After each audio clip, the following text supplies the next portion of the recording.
والعاقبۃ للمتقین والصلاة والسلام علی سید الانبیاء والمرسلین وعلی آلہ واصحابہ اجمعین اما بعد اعوذ باللہ من الشیطان الرجیم بسم اللہ الرحمن الرحیم قل بفضل اللہ وبرحمتہ فبذلک فلیفرحوا صدق اللہ العظیم وصدق رسولہ النبی الکریم الامین ان اللہ وملائکتہ یصلون علی النبی یا ایہا الذین آمنوا صلوا علیہ وسلموا تسلیما الصلاۃ والسلام علیک یا سیدی یا رسول اللہ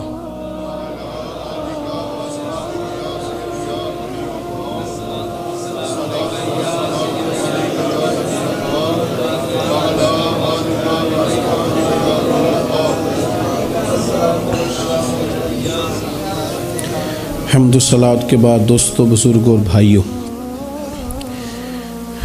انسان اپنی زندگی میں جیسے جیسے شب و روز طے کرتا ہے، بہت سارے مواقع زندگی میں اسے دیکھنے نصیب ہوتے ہیں۔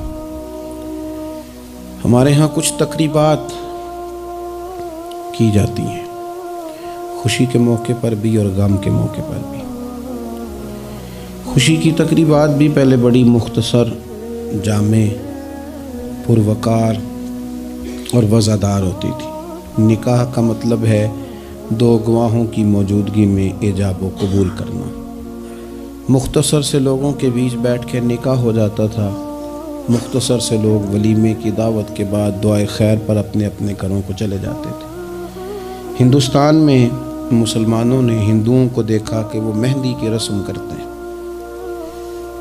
اس پر پھر اتنی زیادہ توجہ لوگوں کی بڑھ گئی کہ وہ باقاعدہ شادی کا حصہ بن گئی، باقاعدہ اس پہ بہت بڑا سرمایہ خرچ ہونے لگ گیا۔ پھر اس کے ساتھ ساتھ فی نفس ہی عورت کا ہاتھوں پہ مہندی لگانا تو ناجائز نہیں، لیکن اس میں پھر ایک باقاعدہ تقریب رکھ لینا، پھر مرد عورتوں کا اکٹھے ہونا، پھر ڈھول ڈھمکا ہونا، پھر شور شرابہ ہونا، اس کی شریعت قطعاً اجازت نہیں دیتی۔ پھر یہ ہوتا تھا کہ شادی سے قبل جب رشتہ طے ہوتا تھا تو طریقہ یہ تھا کہ لڑکی اور لڑکے کا نکاح کر دیا جاتا تھا اور مناسب وقت پر رخصتی ہو جاتی تھی۔ نبی پاک صلی اللہ تعالیٰ علیہ وسلم نے حضرت سیدہ عائشہ صدیقہ رضی اللہ تعالیٰ عنہ کے ساتھ نکاح کیا اور 3 سال کے بعد رخصتی ہوئی۔ چلے بعد میں لوگوں نے اگر نکاح نہ کیا تو پھر کہا کہ نسبت طے کر دی ہے۔ یہ بڑا سونا، اچھا، صاف ستھرا فکرہ تھا۔ اب باقاعدہ اس نام کو منگنی کا نام دے دیا گیا، اور ہم دوسروں کی چال چلتے چلتے اپنی وفاداری بھولتے جا رہے ہیں۔ دیکھا دیکھی نا لوگوں کی، دیکھا دیکھی۔ میرج ہال کا تصور صرف اتنا تھا کہ اب آبادیوں میں جگہ موجود نہیں ہے تو باقاعدہ ایسے ہال بنا لیے جائیں جن میں نکاح آسانی سے ہو جائے، لیکن اب تو مہنگے سے مہنگا ہال، اس میں پھر سہولیات، پھر اس میں آسانیاں، پھر کھانے کی بھرمار اور مختلف ڈشیں۔ یہ سوائے اپنے اوپر بوجھ ڈالنے کے، امیر بوجھ ڈالتے ہیں، غریبوں کو پریشان کرتے ہیں، ان کے بچے دیکھا دیکھی اس چکر میں پڑ جاتے ہیں، حالات سنگینی کا رخ اختیار کر جاتے ہیں۔ منگنی باقاعدہ میرج ہال میں ہونے لگ گئی۔ اللہ تعالیٰ معاف فرمائے تو وہاں بھی مردوں عورتوں کا اختلاط ہے باقاعدہ۔ ابھی اس کا نکاح نہیں ہوا، وہ تو غیر محرم ہے، اس کو انگوٹھی دی جاتی ہے پہنانے کے لیے، اور لڑکا لڑکی کے ہاتھ میں انگوٹھی پہنا رہا ہے۔ ناراض نہ ہونا، حاجی صاحب بھی کھڑے ہوتے ہیں، نمازی صاحب بھی کھڑے ہوتے ہیں، وہ صاحب بھی کھڑے ہوتے ہیں جو مذہبی تقریبات میں آگے آگے دکھائی دیتے ہیں، لیکن یہاں دین ہی نہیں یاد آ رہا۔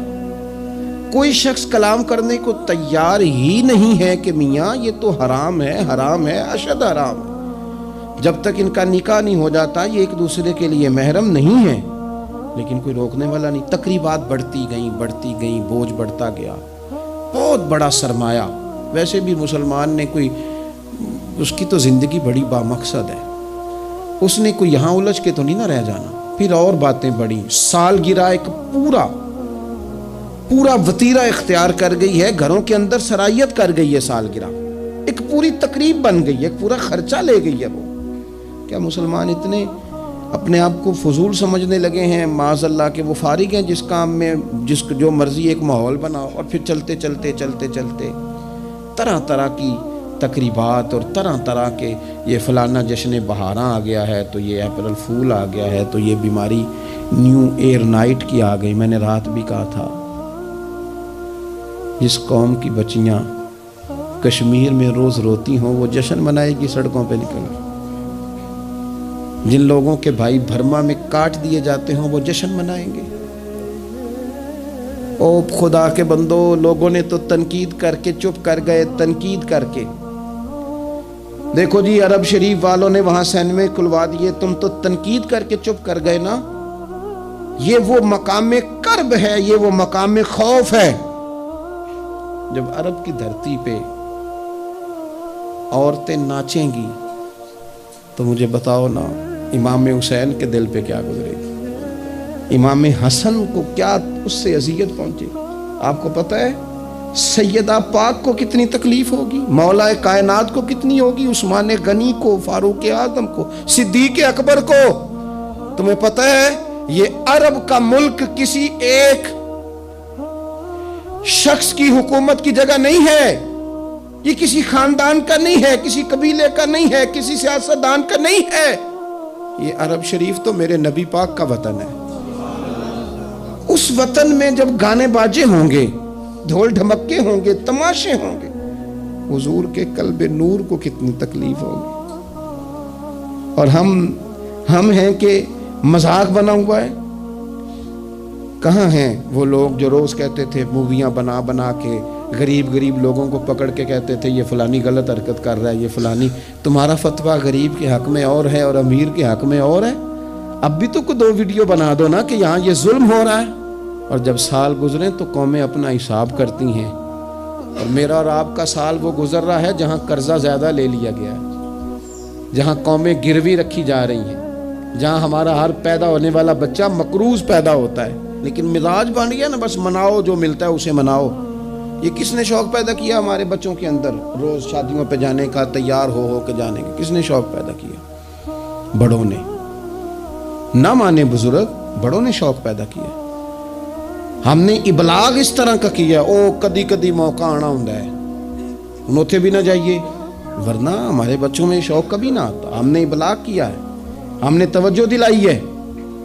بچے چھٹیاں کر رہے ہیں، یہ ہم پریشان ہیں ان دنوں میں. پیپر بچوں کے قریب ہیں مدرسے کے، اور چوتھے دن کو بچہ درخواست لے کے آ جاتا ہے فلانے کی شادی ہے، فلانے کی شادی ہے. میرے ابا جی کہا کرتے تھے، تھوڑے سے ہم بڑے ہوئے تو ابا جی شادی پہ جانا ہے تو کہتے تھے جوان منڈے دا کی کام میں ویاواں تے جانے دا، ہم جائیں گے نا تمہاری اماں جائے گھر رہو آرام سے. ہمارے پرانے بزرگ اس طرح کی تربیت کرتے تھے. کہتے تھے تمہارا مطلب کیا، اس شادی پہ تم نے کیا کرنا؟ اور یہاں سارا کام ہی بچے اور بچیوں کو دے دیا گیا.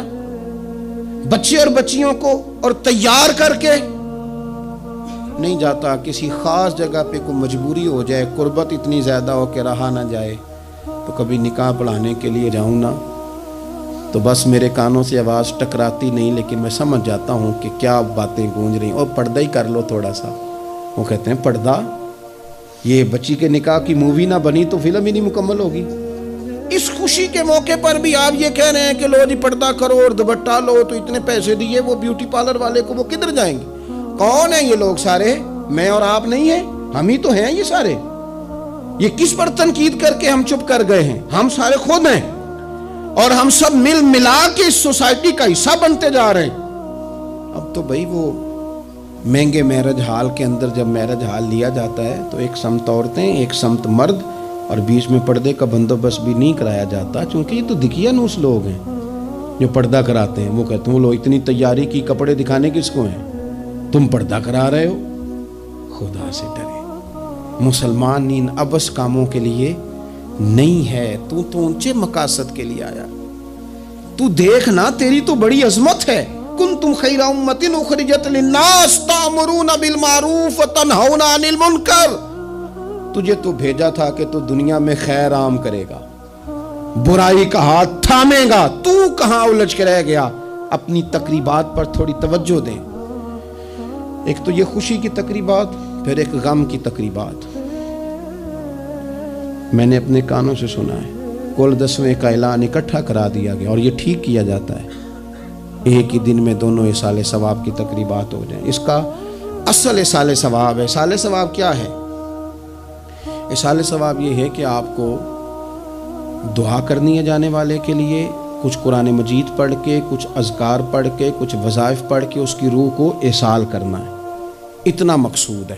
بڑی غور سے، مجھے تھوڑا ٹائم دیں گے آپ 2-3 منٹ کا صرف، اور میری بات پہ نا خاص توجہ کریں، خاص بات کرنا چاہتا ہوں۔ اگر اس میں کھانا پکانا ہے نا، تو آپ نے کھانا اس لیے پکانا ہے کہ غریب کو، مسکین کو کھانا کھلائیں گے، اور جو ثواب اس کا ملے گا وہ بھی جانے والے کی روح کو ملے گا۔ لیکن اگر آپ اس میں دعوت پکا لیں، دعوت رشتہ داروں کی، یاروں کی، وہ تو بھائی دعوت ہے۔ ایک ہے کہ آپ نے کوئی ایسا کام کیا جس سے جانے والے کی روح کو، ہوٹل میں بیٹھ کے کھانا کھایا 4 بندوں نے، موج کی، مرضی کا انہوں نے گوشت اڑایا، تو وہ کہیں اس کا ثواب جائے گا۔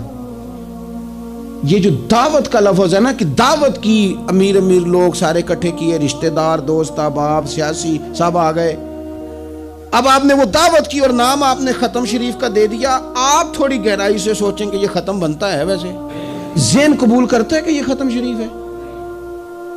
اب میں کہہ لوں، اب میں یہ بات کر لوں کہ ہمارے ہاں کچھ ولیمہ نما چہلم بھی ہوتے ہیں، ولیمہ نما چہلم، وہ ٹائٹل چہلم کا ہے اور اندر جا کے دیکھو تو ماحول سارا ولیمے کا ہے، تو یہ سال ثواب ہے؟ آپ بتائیں ذمہ داری سے کہ یہ سال ثواب ہے؟ آپ غرباء کی دعوت پکائیں گے، غریبوں مسکینوں کی، ان کی دعوتیں اعلیٰ حضرت بریلوی رحمت اللہ نے لکھا ہے جائز نہیں ہے دعوت کرنا اس طرح۔ ہاں آئے ہوں، کھانا کھا جائیں، فی نفس ہی رشتہ داروں کو کھانا کھلانا، دعوت کھلانا ثواب ہے، لیکن ختم کو، چہلم کو، 10ویں کو دعوت بنا لینا یہ درست؟ ویسے ان کو دیں آپ، ثواب ہے، لیکن ہمارے ہاں تو مطلب عجیب سا ایک ماحول ختم شریف، یعنی کل 10ویں کا اکٹھا اعلان ہو گیا، میں موجود تھا، تو کہنے لگے ویکھو ہونے پیسے لگے جو بچانے۔ خدا کے بندو یوں تو نہ کرو۔ ایک ان کا والد چلا گیا، والدہ چلی گئی، کوئی عزیز چلا گیا، اور دوسرا یہ کہ آپ یہ بتائیں گھر سے روٹی نہیں ملتی، صرف ختم کی ملتی ہے۔ اتنی چھوٹی سوچ کون پیدا کرتا ہے؟ یہ تو ماحول میں ہی ایسی باتیں نہیں ہونی چاہیے۔ میں آپ کو کہہ رہا ہوں، میں مولوی صاحب ہو کے، مسجد کا خطیب ہو کے، حالانکہ چہلم پہ ڈیوٹی مولوی صاحب کی ہے، ان کو تو موقع ملنا ہے 10ویں کا بھی، چہلم کا بھی، کل کا بھی، لیکن مولوی کا بھی تو کول ہونا ہے نا، اسے بھی تو خیال کرنا چاہیے کہ جو چیزیں درست ہیں صرف اتنی درست ہیں، حد بندی سے باہر جائے تو چیز ٹھیک نہیں رہتی۔ اس لیے ان تقریبات کو بھی یقین کریں۔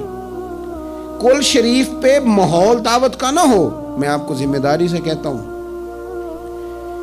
کسی کا باپ فوت ہو جائے تو جتنی اچھی دعا وہ مانگ سکتا ہے، درد سے اتنی کوئی اور نہیں مانگ سکتا، لیکن وہ تو دعوت پکا رہا ہے نا، وہ تو دیگوں پہ ہے، وہ تو ٹینٹ کا سامان اکٹھا کر رہا ہے، وہ تو ترتیب لگا رہا ہے۔ اور میں ذمہ داری سے کہتا ہوں، کل سے پہلے 10ویں کے بعد، چہلم کے بعد بیٹوں کی لڑائی ہوتی ہے کہ خرچہ زیادہ ہے، تم حصہ نہیں پورا دے رہے، یہ سال ثواب ہے؟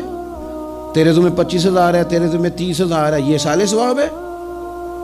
یہ غلط چیز ہے، کیونکہ آپ، ایک ماحول ہے دعوت کا، ایک ماحول ہے دعا کا، ان دونوں میں فرق ہے۔ جہاں دعا کا ماحول ہوگا نا، وہاں نہیں یہ ٹینٹوں کا چکر، روٹیوں کا چکر، یہ آنے جانے والوں کا چکر، میرج حال، وہاں نہیں، وہاں تو لوگ قرآن شریف پڑھیں گے، وہاں تو گھر والے بھی بیٹھ کے تسلی سے تسبیح کریں گے، اور پھر تسلی سے آنسوں سمیت رب کی بارگاہ میں دعا کریں گے۔ دعوت اور دعا کا ماحول ہی الگ الگ ہے۔ اس لیے جو ہماری تقریبات اصال ثواب کی ہیں، اور پھر میں آپ سے عرض کروں، امیر بڑے بڑے چہلم کرتے ہیں، غریبوں کو مشکل میں ڈال دیتے ہیں، مشکل میں، پتہ نہیں بیچاروں کا بیماری پہ کتنا کو خرچ ہو گیا ہے، کہاں کہاں سے قرضہ اٹھایا ہے، کتنی تکلیف صحیح ہے۔ پھر آپ نے کل شریف پہ بھی بہت بڑا اہتمام کا کہہ دیا، پھر 10ویں پہ بھی کہہ دیا، پھر چہلم پہ بھی کہہ دیا، نہیں کچھ لوگ زبان سے کہتے لیکن بڑی تکلیف میں آ جاتے ہیں، بڑی آزمائش، بڑی ساری دکھ بھرا معاملہ ہوتا ہے۔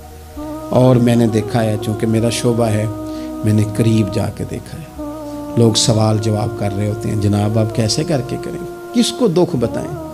ایک ماں کے جانے کا دکھ، باپ کے جانے کا دکھ، بھائی کے جانے کا دکھ، اور ایک یہ والا دکھ۔ نہ کریں یہ کام۔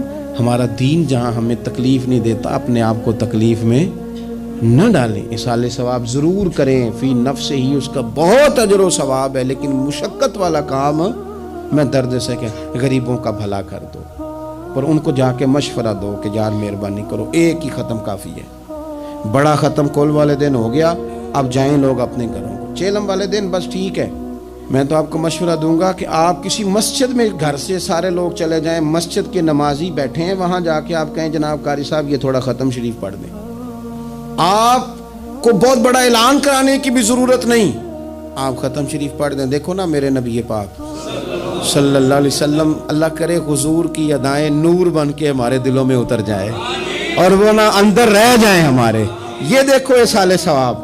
حضرت سیدنا سعد بن معاذ رضی اللہ تعالیٰ عنہ کا وصال ہو گیا، قربان جائے، نصیب دیکھو، حضور ان کی قبر پر کھڑے ہو گئے۔ قبر میری تے میرے اپیرا جے کر پامیں پھیرا، حضور قبر پہ کھڑے ہو گئے، اور پھر نبی کریم نے تسبیح پڑھی، پھر تحلیل پڑھی، پھر تکبیر پڑھی، دیر تک پڑھتے رہے۔ پھر حضور نے پتہ کیا فرمایا؟ فرمایا تمہارے بھائی کی قبر تنگ ہو گئی تھی، میں نے تسبیح پڑھی ہے تو اللہ نے کشادہ کر دی ہے، کھول دی ہے قبر، تو جاؤ نا ابا جی کی قبر پہ پڑھو نا وہاں اللہ اکبر اللہ اکبر اللہ اکبر، پڑھو نا وہاں جا کے الحمدللہ الحمدللہ وہاں پڑھو جا کے، وہاں جا کے کہو لا الہ الا اللہ لا الہ الا اللہ لا الہ الا اللہ محمد الرسول اللہ صلی اللہ علیہ، پڑھو جا کے وہاں سورہ یاسین، پڑھو جا کے سورہ ملک، پڑھو جا کے وہاں قرآن مجید، دیکھو معاملات ٹھیک ہو جائیں گے۔ یہ اصالِ ثواب کی ترتیب بنائیں، گھر میں بھی یہ اصالِ ثواب کریں تو ذرا درد سے، ذرا ذوق سے، ذرا اچھی طرح پڑھ کے، لیکن دعوتیں نہ بنائیں کل 10ویں چیلم کو، دعوتیں یعنی مل بیٹھو، کپڑے نئے نکالو، پوری تیاری کرو، اور جناب وہاں جاؤ اور جا کے کھانا کھاؤ اچھا سا خوبصورت سا، اور ساری توجہ ہی کھانے پہ، چونکہ وہ اس کو پتہ ہے کہ جس طرح شادی میں کھانا کم پڑ گیا تو عزت نہیں ہوگی، اس طرح اگر چیلم پہ کم پڑ گیا تو پھر بھی رسوائی ہوگی، تو جب کھانے پہ لگ جائیں گے تو دعا تو رہ گئی، جانے والے کا فائدہ نہ ہو سکا۔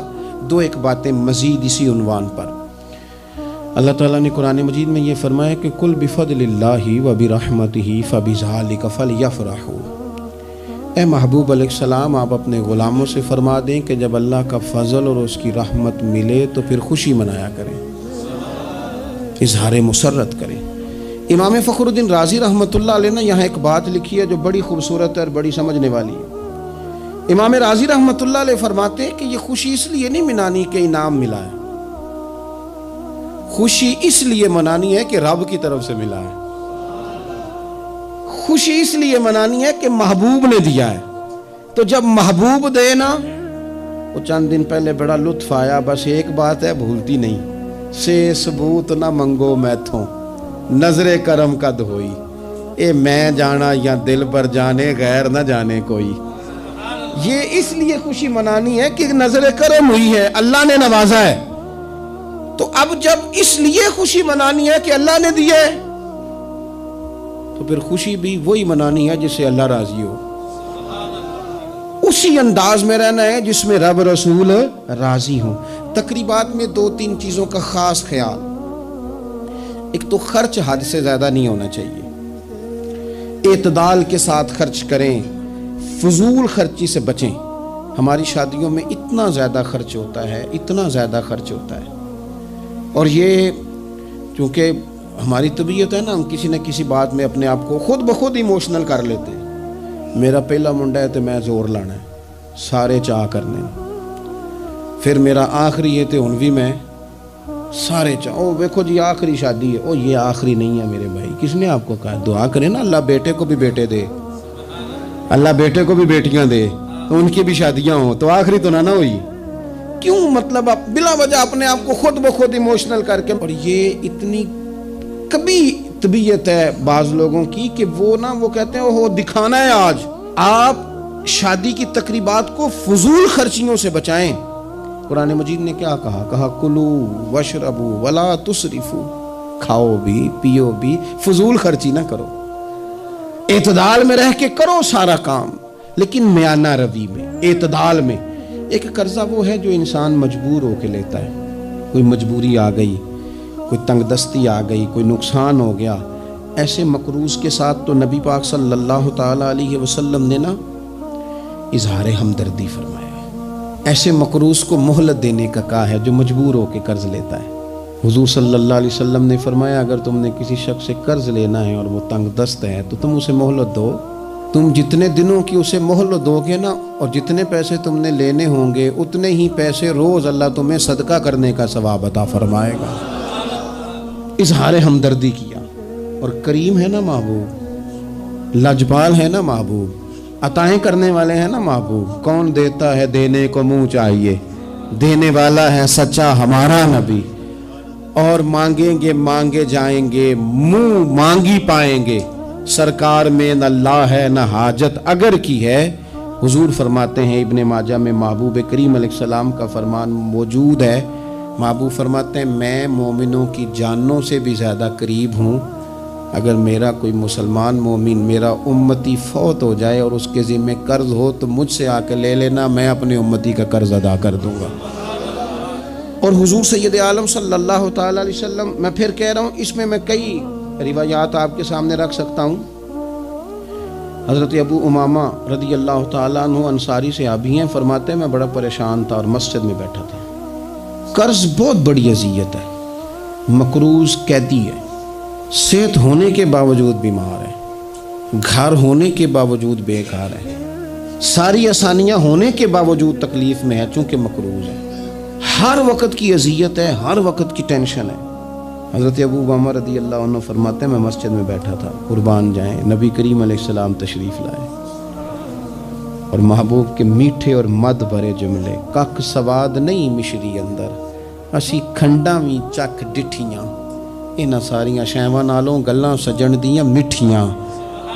محبوب نے فرمایا ابو امامہ کیا بات ہے یار، یہ وقت نہیں مسجد آنے کا، اور اس وقت کے اندر میں تمہیں مسجد میں دیکھ رہا ہوں، اس وقت کیوں بیٹھے ہو؟ عرض کرنے لگے حضور مجھے قرض نے پریشان کر دیا، آزمائش میں آ گیا، حضور کیا کروں؟ تو نبی کریم نے فرمایا میں تمہیں دعا سکھاتا ہوں. حضور نے دعا سکھائی، کہا پڑھو اللہم انی اعوذ بک من الہم والحزن واعوذ بک من العجز والکسل واعوذ بک من الجبن والبخل واعوذ بک من غلبۃ الدین وقہر الرجال. فرمائے اس دعا کو پڑھا کرو اللہ خیر کر دے گا. حضرت ابو امامہ فرماتے ہیں لوگوں میں نے یہ دعا پڑھی، میرے نصیب دیکھو، پڑھی میں نے پر سیکھی میں نے ڈائریکٹ حضور سے ہے. میں نے یہ دعا پڑھی، اللہ نے میرے قرضے بھی دور کر دیے اور میرے غم بھی سارے دور کر دیے.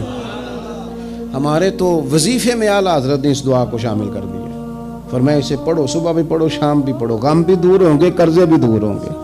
اور یہ روایت سنن ابو داؤد شریف میں موجود ہے. عزیز بھائی نبی پاک اظہار ہمدردی کرتے، لیکن جو بندہ جان بوجھ کے قرضہ لے، جان بوجھ کے قرضہ لینے سے مراد کیا ہے؟ شہرت کے لیے، دکھاوے کے لیے، زیادہ خرچے کرنے کے لیے، مہنگی شادی کرنے کے لیے جو بندہ قرضہ لے اس کے بارے میں پتہ ہے رسول کریم صلی اللہ تعالی علیہ وسلم نے کیا فرمایا؟ محبوب فرمانے لگے یہ المستدرک میں موجود ہے، ذرا لفظ دیکھیے گا حدیث کے. حضور فرمانے لگے میں کفر اور قرض سے اللہ کی پناہ مانگتا ہوں. میں کہہ چکا ہوں کہ شارحین حدیث نے لکھا یہ وہ والا قرض ہے جو بندے نے شہرت کے لیے لیا، خرچے بڑھانے کے لیے لیا، مہنگی شادی کرنے کے لیے، دکھاوے کے لیے کام کرنے کو لیا، مجبور نہیں تھا، جان بوجھ کے لیا. حضور فرمانے لگے میں کفر اور قرض سے اللہ کی پناہ مانگتا ہوں. تو صحابی نے عرض کی یا رسول اللہ آپ قرض اور کفر کو برابر کر رہے ہیں، ایک جگہ ذکر فرما رہے ہیں؟ تو حضور نے فرمایا ہاں میں ایک جگہ ذکر کر رہا ہوں، میں ان دونوں کا ذکر اکٹھا کر رہا ہوں، کفر اور قرض. اتنی بڑی بات، اعتدال میں رہیں، کم سے کم قرضے. اور یہ سارا کچھ ہو سکتا ہے، کوئی مشکل کام نہیں ہے. دوسری بات، ایک تو شادی میں خرچ کم سے کم کریں تقریبات میں، اور دوسری بات یہ کہ تھوڑا سا پردے کا اہتمام ہو. میں کوئی تنقید نہیں کرتا، طنز نہیں کرتا، چونکہ ہماری بہنیں مائیں بیٹیاں ہوتی ہیں، ہم نے انہیں سمجھانا ہے۔ ان کو ذرا سمجھائیں، ان کو یہ بتائیں کہ قیمتی چیزیں جو ہوتی ہیں وہ پردوں میں ہوتی ہیں۔ ہمارے گھر میں 20 تولے سونا پڑا ہو تو ہم نے کبھی نہیں باہر نکل کے بتایا کہ پڑا ہے، کیونکہ قیمتی ہے نا، تو پردے میں رکھا ہوا ہے، اس کی چابی کا بھی ہم خیال رکھتے ہیں کہ کہیں گم نہ ہو جائے۔ اسی طرح ہر کتاب کو غلاف نہیں چڑھتا، صرف قرآن پاک کو چڑھتا ہے۔ انہیں بتاؤ کہ ساری بیویاں پردہ نہیں کرتی، صرف سیدہ عائشہ صدیقہ کی کنیزیں کرتی ہیں، صرف سیدہ فاطمہ کی کنیزیں کرتی ہیں رضی اللہ تعالی عنہما۔ تھوڑا سا نا پردے کا اہتمام۔ شادی بیاہ پہ تو بالکل ہی معاملہ گڑبڑ ہے، اور پوری تیاری کر کے عورتیں معاذ اللہ آ جاتی ہیں، اور یہ تو روکنا ہے ان کے ورثاء نے، ان کے جو ولی ہیں۔ عورت نے جو بناؤ سنگار کرنا ہے وہ تو گھر میں اپنے خامد کو دکھانے کو کرنا ہے، تو وہ گھر میں کرے جب اس کو ضرورت ہو، لیکن اس طرح سے لے کر کے اس کو بیاہ میں جانا، شادی میں جانا، مہندی کی تقریب میں جانا، یہ نہ عقلاً ٹھیک ہے، نہ نقلاً ٹھیک ہے، نہ تہذیب کے طور پر ٹھیک ہے، نہ سوسائٹی میں مہذب لوگ اس طرح کا کوئی کام کرتے ہیں۔ سنو، نبی پاک صلی اللہ تعالی علیہ وسلم نے ارشاد فرمایا، شرک کے بعد جو سب سے بڑا گناہ ہے وہ بدکاری ہے، بے حیائی ہے۔ اور نبی پاک علیہ السلام نے فرمایا کچھ عورتیں ایسی ہیں جو لباس پہن کے بھی ننگی ہیں۔ فرمایا یہ وہ عورتیں ہیں جنہیں اللہ تبارک و تعالی جنت کی ہوا بھی عطا نہیں کرے گا، خوشبو تک نہیں ملے۔ ان کو یہ سمجھائیں۔ یہ آج کل بڑا عروج ہے شادیوں کا۔ خواتین مہربانی کریں، اپنے اوپر رحم کھائیں، نہ اللہ کی نافرمانی مول لیں۔ ماؤں بہنوں بیٹیوں، پھر روتی ہو، دکھ سناتی ہو، کہتی ہو بڑی ساری آزمائش میں ہیں، تو اگر تکلیف میں ہو تو پھر تو رحمت والے کام کرو نا۔ بندہ تکلیف میں بھی ہو، دکھوں میں بھی، اور کام عذاب والے کرے تو اسے کس طرح کر کے آسانی میسر آئے گی؟ اس لیے شریعت اسلامیہ کے دائرے کے اندر وقت گزاریں۔ تیسری گزارش تقریبات کے حوالے سے، تیسری اور آخری یہ ہے کہ ہم نہ شادی ہو، بیاہ ہو، کوئی بھی معاملہ ہو، ہمارا یہ مزاج بن گیا ہے کہ ہم نہ تعلقات نبھاتے ہیں۔ دفتر کے لوگوں کو بلائیں گے، ہمارے جو بزنس کے متعلقہ لوگ ہیں ان کو دعوتیں دیں گے، جن لوگوں سے ہمیں کوئی سیاسی سماجی کام پڑ سکتا ہے انہیں بلائیں گے۔ دعوت بھی کبھی کھلائیں گے تو کوشش کریں گے اس بندے کو کھلائیں جو بندہ نا جس کی ذرا فوٹو صحیح آتی ہے، لائکس اچھے ملتے ہیں۔ اسی طرح کا معاملہ شادی میں ہم نے کر لیا ہے، صرف اپنے فائدہ دیکھ کے، نفع دیکھ کے، بلکہ اخباروں میں بعض میں خبر آتی ہے فلاں کے بیٹے کا ولیمہ سیاسی اجتماع بن گیا، غربا کو موقع نہیں ملتا۔ ہمارے استاد صاحب بات سنایا کرتے تھے، وہ فرماتے تھے کہ ایک آدمی کو کسی نے بلا لیا شادی پہ، تو کسی گیراج میں کسی ورکشاپ پہ کام کرتا تھا، تو وہ نہ وہیں سے کپڑے نہ بدل سکا، انہی کپڑوں میں اسی طرح آلودہ تھے کام کے ساتھ۔ اس نے کہا کہ اگر میں گھر گیا تیار ہونے تو وہ لیٹ نہ ہو جاؤں، تو اسی طرح چلا گیا۔ اس کو چوکیدار نے اندر ہی نہیں جانے دیا، کہا تو کدھر آ گیا؟ اس نے بڑی کہا بھی مجھے بلایا ہے، میرا تعلق ہے۔ اس نے کہا نہیں تجھے کیسے بلا لیا؟ کیونکہ اسے پتا تھا نا ان لوگوں کا تو اسٹیٹس ہی اور ہے، غریب آدمی ان کی دعوت میں۔ اس نے کہا جا تجھے نہیں بلایا، اندر ہی نہیں گھسنے دیا۔ اب وہ جلدی سے گاڑی بھگا کے گھر گیا، وہ کاٹن شاٹن مایا شایا تگڑے کپڑے، ویسٹ کوٹ، اچھے طرح سوٹ بوٹ پہن کے جب وہ واپس لوٹا نا تو اس نے جناب خود سے اسی چوکیدار نے خود دروازہ کھولا، اندر بھیجا۔ اب وہ جب کھانا شروع ہوا نا تو اس نے ایک ڈونگا لیا سالن کا اور اپنا کرتا پکڑ کے اس میں ڈبو دیا، پھر دوسرا کرتا ڈبو دیا۔ لوگوں نے کہا تم باولے تو نہیں ہو گئے، یہ کیا کر رہے ہو؟ اپنے کپڑے آلودہ کر رہے ہو سالن سے۔ کہنے لگا میری تو دعوت نہیں، دعوت تو کپڑوں کی ہے، اگر میری ہوتی تو مجھے تو پہلے بھی داخل ہونے دیتے، یہ تو ان کپڑوں کی دعوت ہے میاں، تو یہ چونکہ ان کی دعوت ہے تو انہیں کہہ رہا ہوں کھاؤ کھانا، میری تو ہے ہی نہیں دعوت، ان کو کھانا چاہیے۔ اس لیے کہ یہاں تو گاڑیوں کی دعوت ہے، یہاں تو کوٹھیوں کی دعوت ہے، یہاں تو دعوت اس بات کی ہے کہ بڑی پجاروں میں کون آیا ہے؟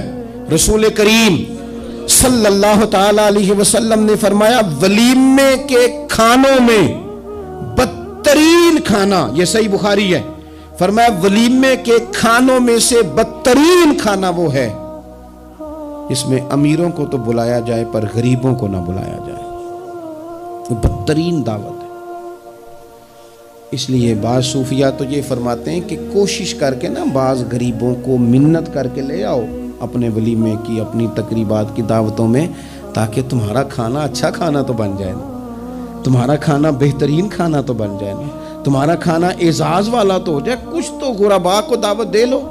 لیکن ہماری تقریبات ہماری ذاتی معاملات کا حصہ بن جاتی ہیں۔ میں تو مذہبی تقریبات بھی دیکھتا ہوں، مذہبی تقریبات میں بھی ہماری پوزیشن کچھ اسی طرح کی ہے۔ میں اپنے بارے میں کئی دفعہ دوستوں کو کہہ چکا ہوں کہ دین کا خادم سمجھ کے دعوت دینا تو بڑی اچھی بات ہے، لیکن ہمیں برانڈ نہ بناؤ۔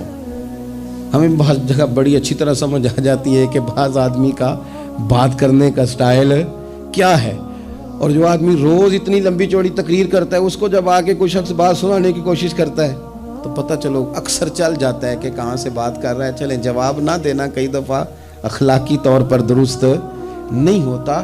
دینی تقریبات کو کوئی ضروری ہے کہ 600 آدمی 400 آدمی بیٹھے گا تو پھر ہماری محفل ہوگی؟ کوئی ضروری ہے؟ اس لیے تو غریب آدمی نے جلسے کو ہاتھ ڈالنا ہی چھوڑ دیا، جلسہ مہنگا ہی بڑا ہے۔ غریب آدمی نہیں یہ کام کرتا، وہ کیسے محفل کرے گا؟ وہ تو آپ ساؤنڈ والے کے پاس جائیں تو کہتا ہے دور بدل گیا ہے، اب کہاں 1500 میں ساؤنڈ لگتا ہے۔ وہ تو چونکہ ہم نے ہر چیز کو برانڈ بنا دیا، کمرشل کر دیا، ماحول اور طرح کا بنا دیا، یہ کام نہ کریں۔ آپ اس کو دین ہی بنائیں اور یہ ذوق ہی رہے نا، تو بھائی اس کے لیے پھر کسی آرٹیفیشل نعت خواں کو بلانے کی ضرورت نہیں ہوتی۔ محلے کا لڑکا بھی سونی نعت پڑھ لیتا ہے، اس کے لیے پھر اپنے خطیب صاحب بھی بڑی بہترین تقریر کر لیتے ہیں جو ہمیں 5 نمازیں پڑھاتے ہیں، پھر یہاں بھی سارے کام۔ لیکن ذہن تقریبات کے لحاظ سے بن گیا ذرا بڑا اونچا سا۔ دین اپنی ذاتی حیثیت رکھتا ہے، اپنی تقریبات کو شستہ کریں، سنجیدہ کریں، صاف ستھرا کریں، جتنی بھی قباحتیں ہیں، اخلاقی ہیں، مالی ہیں، ان کو دور کریں۔ ہم مسلمان ہیں، مسلمان بڑا سنجیدہ سا ہوتا ہے، سونا سا ہوتا ہے، اس کے رویے بڑے میٹھے ہوتے ہیں، اس کے آنے جانے کے معاملات میں شائستگی ہوتی ہے، اسے دیکھ کے پتہ چلتا ہے کہ یہ رسول اللہ کا ماننے والا ہے، یہ نبی کریم علیہ السلام کا تربیت یافتہ امت ہے۔ اللہ تعالیٰ سمجھ عطا فرمائے۔ آخر دعوانا الحمدللہ۔